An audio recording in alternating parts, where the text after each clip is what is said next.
Indo Global Social Service International Day of Peace फालिदों। मुलुगनां गासै सुबुं माहारिया गोजोनै थानो हानायनि मिजिंजों दिनै बेंटल बिसिडिसिनि नब्लाङाव इन्डो ग्लबेल ससियेल सार्भिस ससाइटिया इन्टारनेशनेल डे अफ पीस फालिदों। मख'नो गोनांदि थांनाय बोसोरफोराव मुलुगनां कर'ना भाइरास साग्लोबसारनायनि जाहोनावनो गोजोननिफ्राय गोजोन गैयै थासारिया बांनो हमनायखौ नुनो मोन्दों।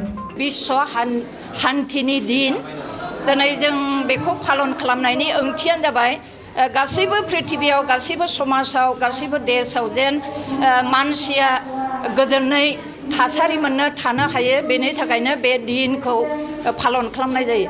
दिनै सारा बुहुमावनो मोनसे सान्थि गैयै थासारिया फैबाय जेरैहाय बायदिसिना जानानै बेमारफोरजों नाथाय मानसिफ्रा सान्थि नागिरदों खिन्थु होमब्लाबो दिनैसिम सान्थिखौ मोननो हायै बायदि जानानै दं बे संसाराव।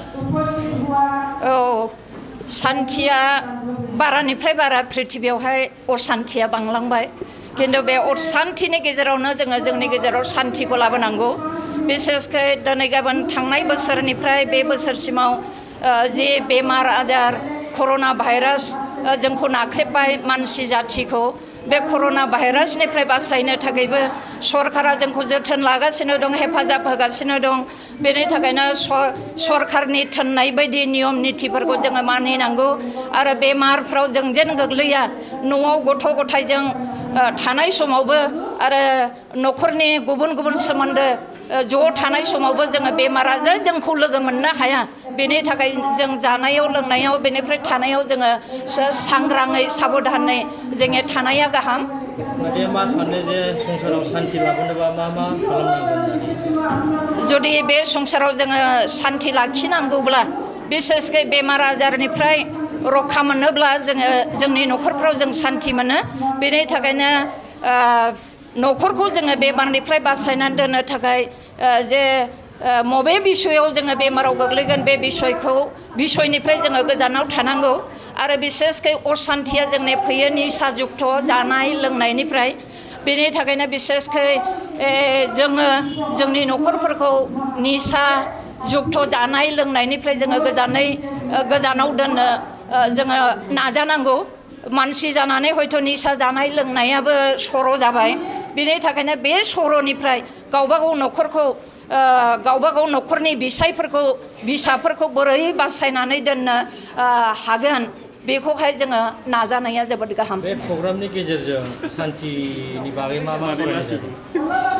बे प्रग्रामनि गेजेरजों जोङो गुबुन मोनसे बिसयफोर लानानै रायलायाखै जोङो सान्थिनि बिसयैनो बोरै जोंनि गेजेरावहाय सान्थि लाखिगोन बेनि थाखायनो जों रायलायगासिनो दं।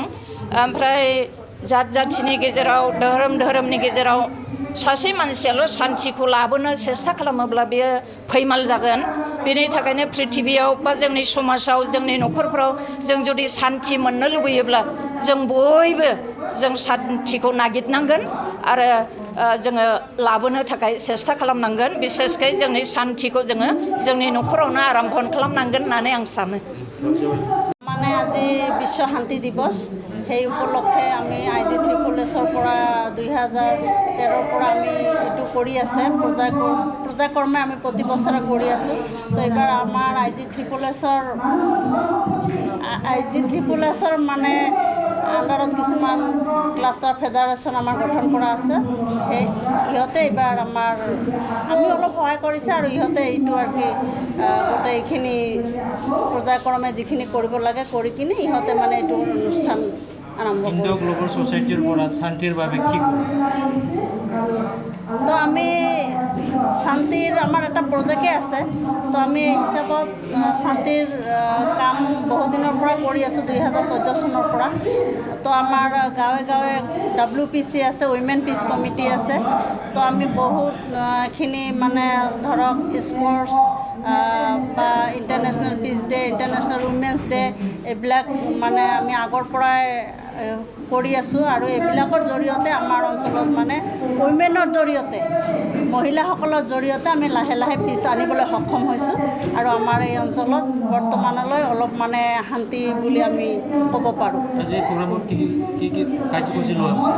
আজিৰ প্ৰগ্ৰামত মেইনলি কাৰ্যসূচী লোৱা হৈছে শান্তিৰ ওপৰতে মানে আমাৰ ক'ভিড পেণ্ডামিকৰ কাৰণে বহুত কষ্ট পাই আছে বহুত মানে উপাৰ্জনৰ মানুহৰ কমি আছে সেইকাৰণে মানুহবিলাক অলপ হ'লেও মানে ভুক্তভোগী হৈছে এইটো লৈ আৰু বিশেষ কৰি আমাৰ এৰিয়াত অলপ কিছুমান মানে কি ক'ব যাওঁ কিছুমান মানে অশান্তিও হৈ আছে কোনে উপস্থিত আছে ইয়াত আমাৰ উইমেনৰ পৰা আছে আৰু কি আমাৰ ফেডাৰেশ্যনৰ প্ৰেচিডেণ্ট ছেক্ৰেটাৰী আৰু আমাৰ ওচৰে এডভাইজাৰ আছে আৰু আমাৰ ওচৰে পাঁজৰে গণ্যমান্য ব্যক্তিসকল আছে কালচাৰেল প্ৰগ্ৰাম তেনেকুৱা আছে নেকি কালচাৰেল প্ৰগ্ৰাম বুলি কোৱা নাযায় কি আৰু মানে অলপ চলপ মানে ডান্স ৰখা হৈছে আৰু কি কালচাৰেলৰ ওপৰত লাষ্টত শান্তিৰ বাবে কি মেছেজ দিব আপোনাৰ তৰফৰ পৰা